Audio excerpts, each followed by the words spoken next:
جا برمیخیزیم دوستان عزیز. با شرافت پیروزی امام علی نورعلی سرود ملی تاجیکستان صدا می‌دهد.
باش ای وطن تاجیکستان آزاد من.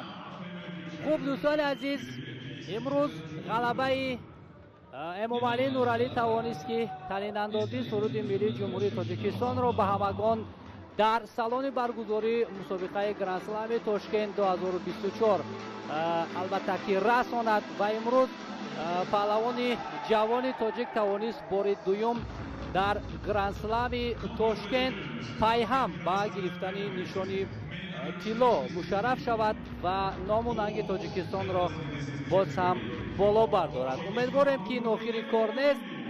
فردا و پس فردا پهلوانان دیگری ما هم میتوانند که با خزینه دستاوردهای ورزش میهن نشان و جایزه های بیشتر را وارد کرده باشند. مبارک باشد این غلبه به تمام مردم سربلند تاجیکستان.